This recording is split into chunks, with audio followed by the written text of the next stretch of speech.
Hello to you all.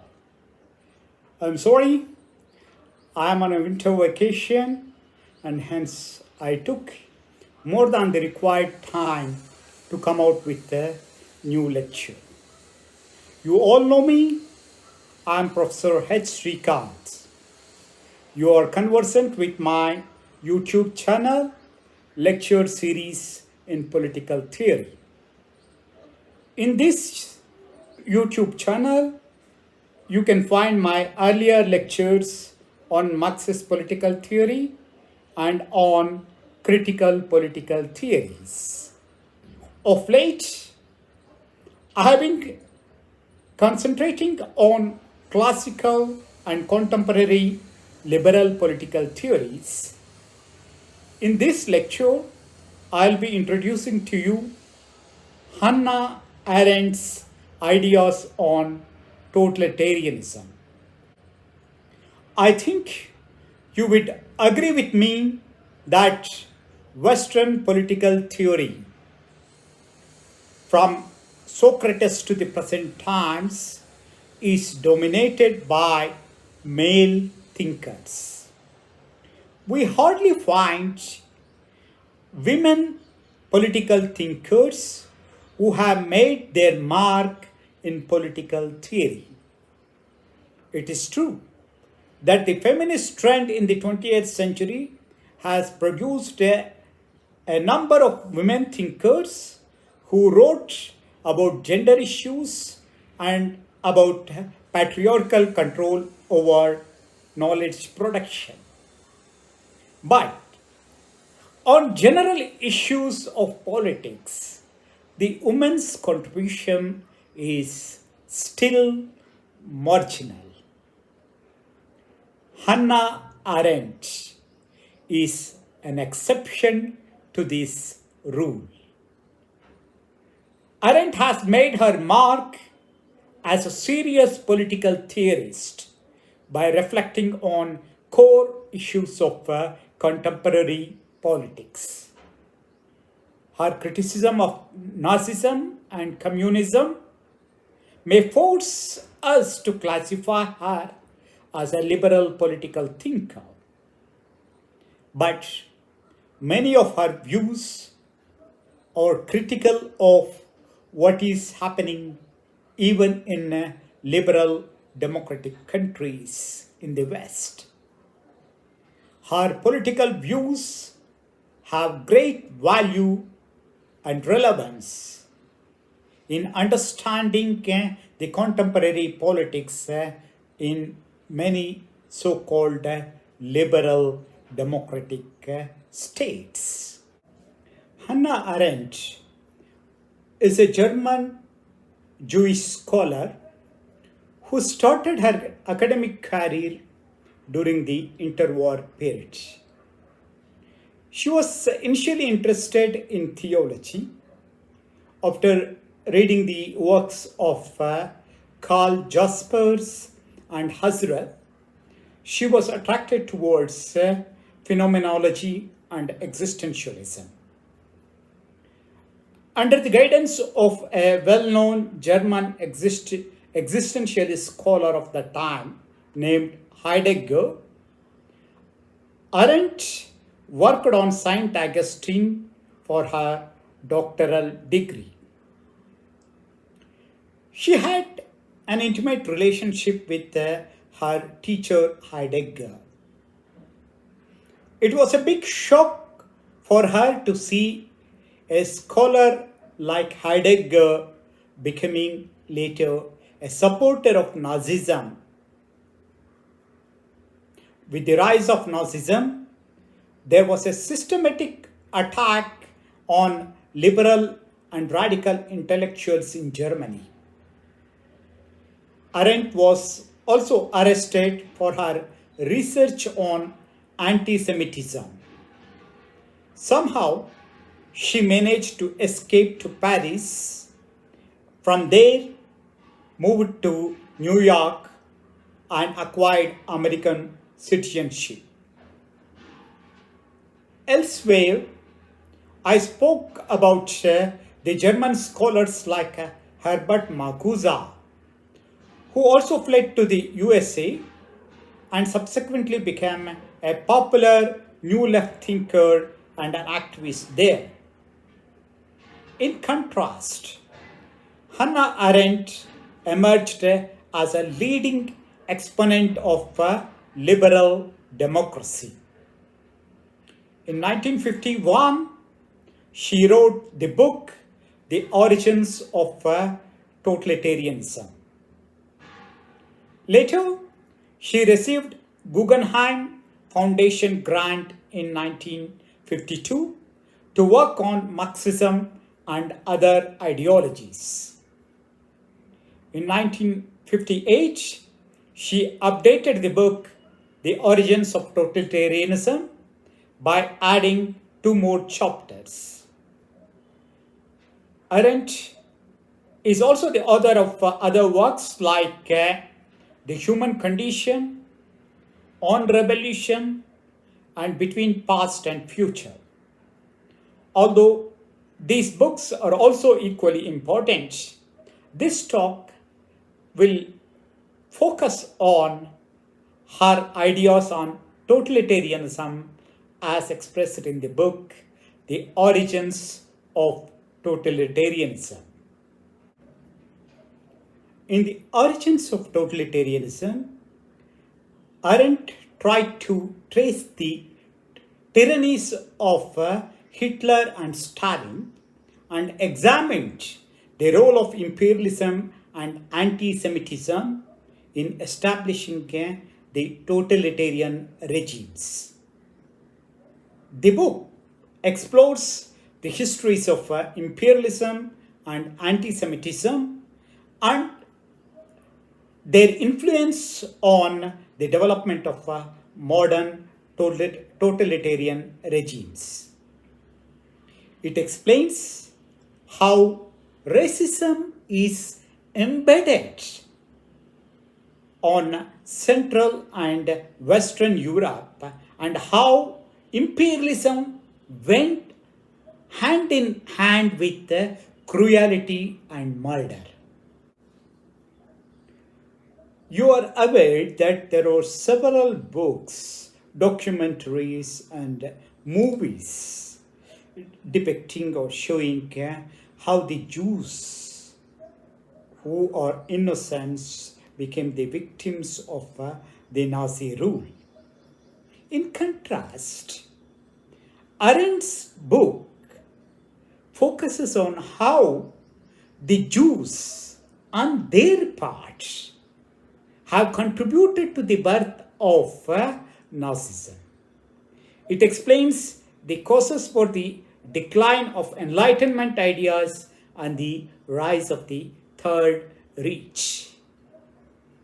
In The Origins of Totalitarianism, Arendt argues that imperialism provided a background for production of forms of social control externally and also internally. It was imperialism that led to the decline of nation states and undermined the possibility of citizenship and human rights. How could that happen?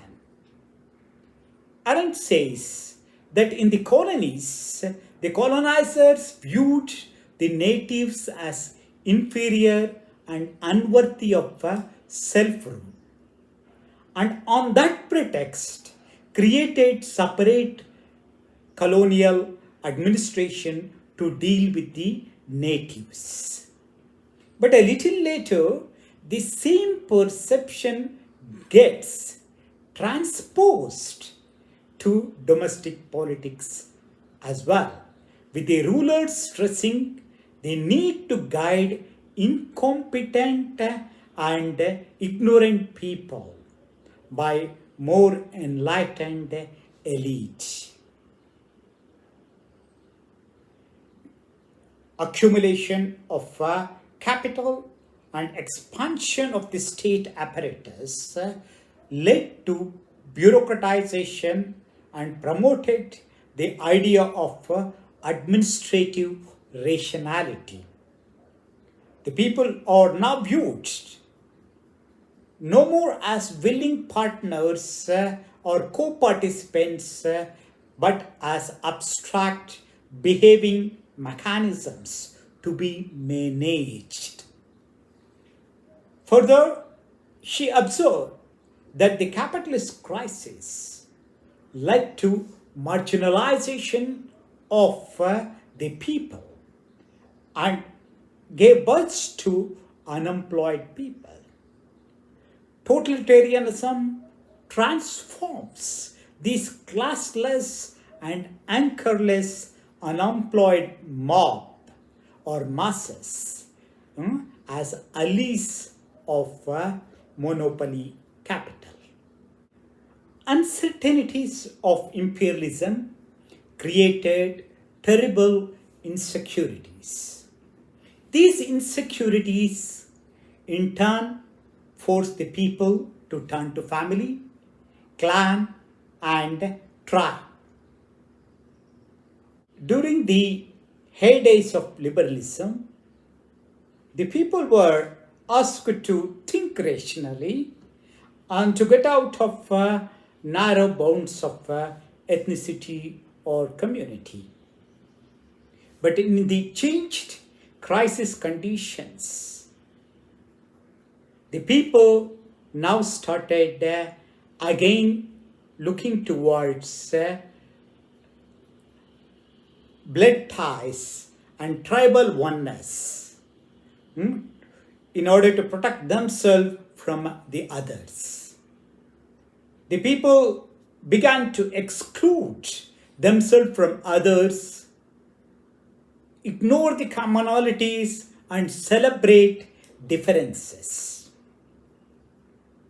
According to Arendt, totalitarianism promoted pseudo-scientific theories that combined technological rationality with mysticism and romanticism and race thinking. In the changed ideological situation, the universities, which were supposed to be liberal and critical, they started becoming hotbeds of irrationalism. Intellectuals developed passion for essences beyond their crude appearances and began to demystify and applaud archaic power. The ideas of Hegel, Nietzsche, and romantic ideas gained currency in place of liberal ideas. Individuals were sacrificed at the expense of absolute unity of being.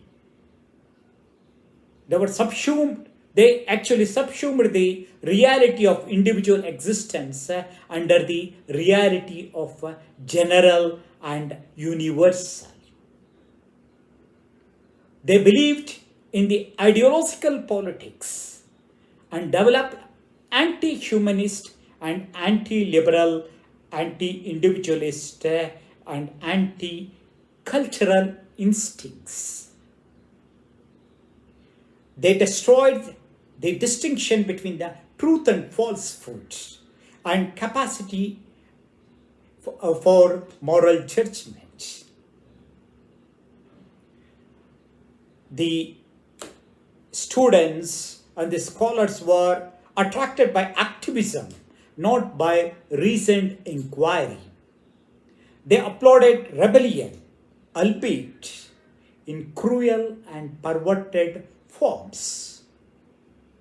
They encouraged everyone to accept the standards of the mob.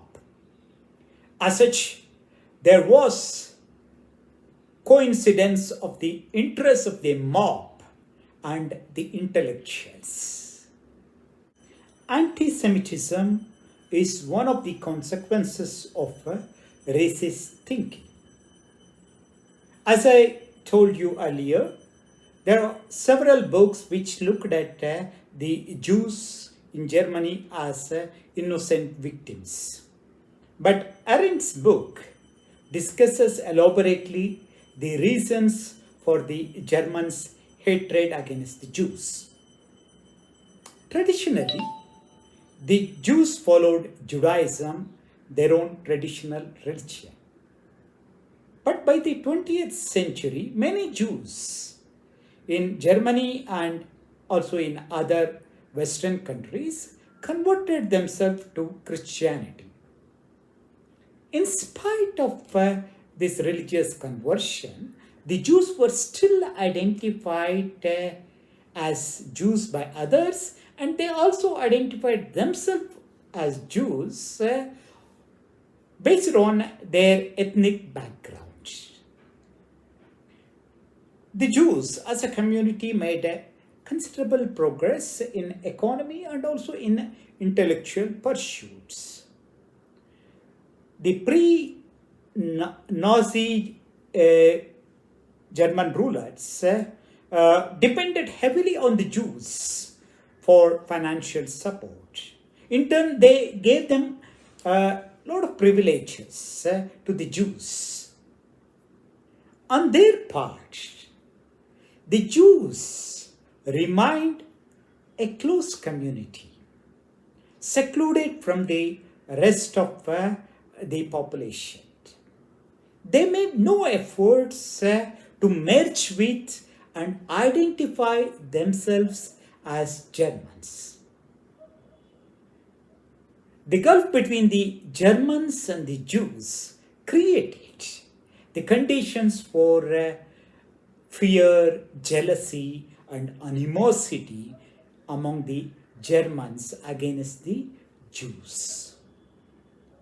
This situation was subsequently utilized by the Nazis to spread fear and to run hate campaign against the Jews. Imperialism and anti-Semitism paved the way to totalitarian ideology and politics.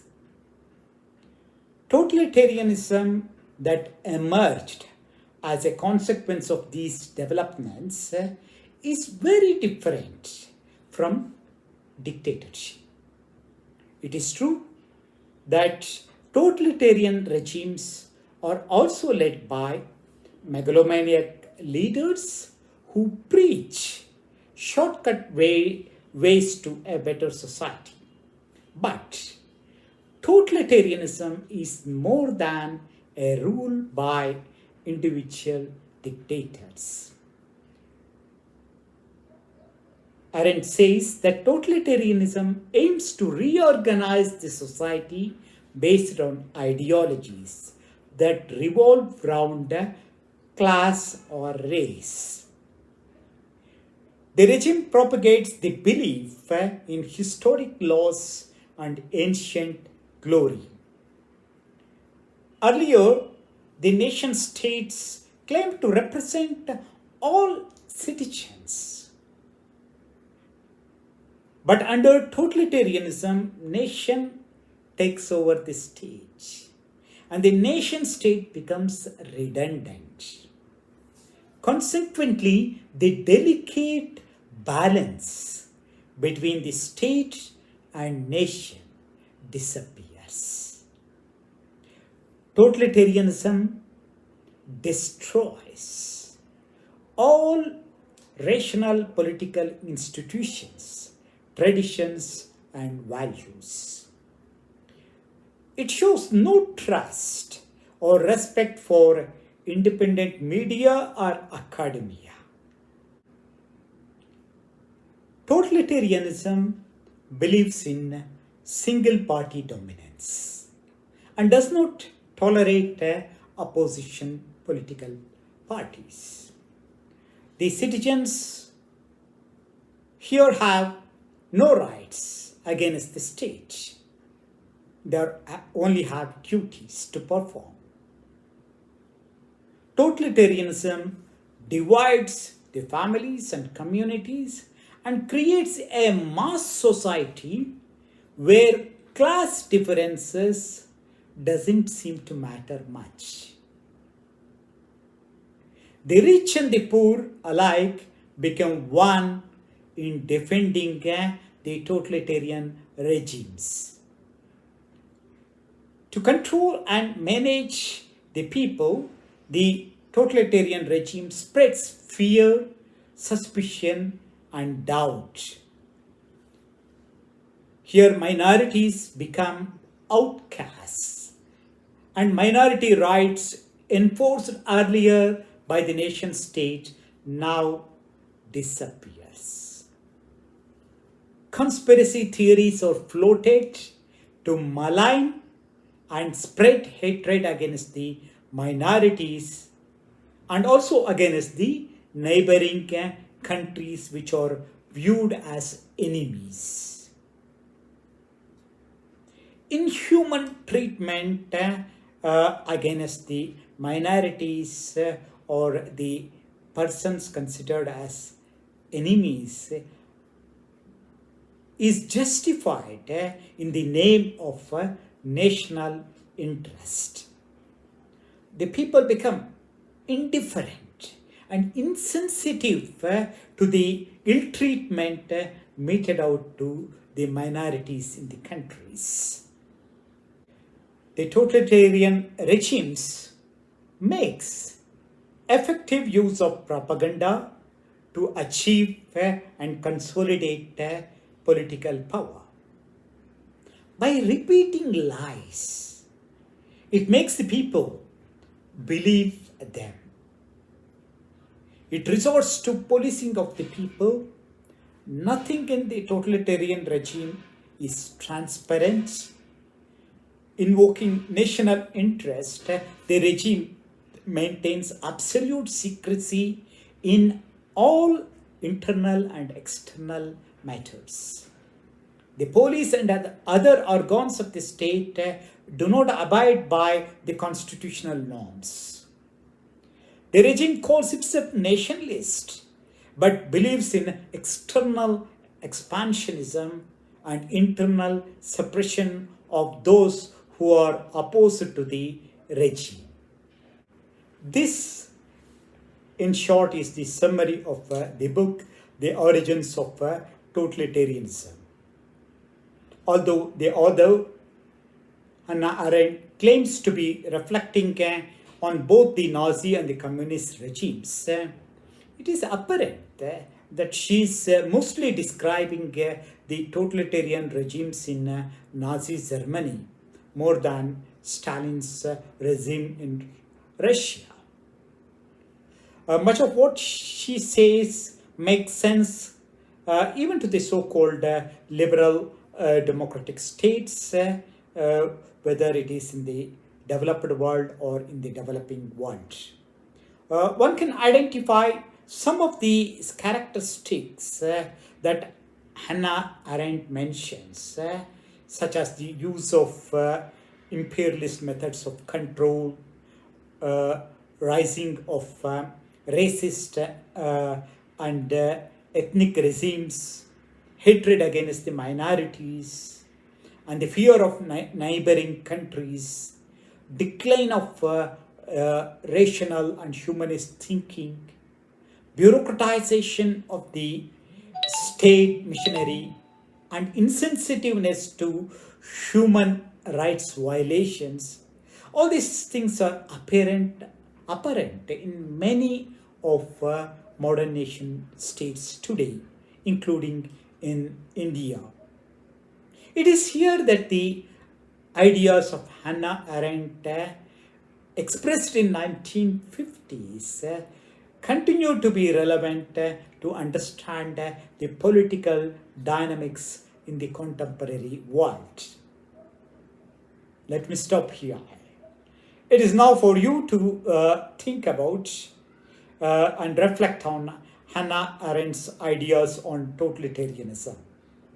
If you have any doubts, comments, views, or different ideas on what I said about Hannah Arendt, please write in the comment section.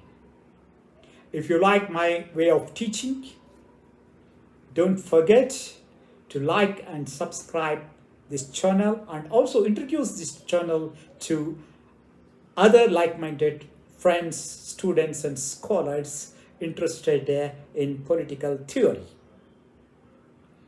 I'll be coming out soon with another lecture on another liberal scholars.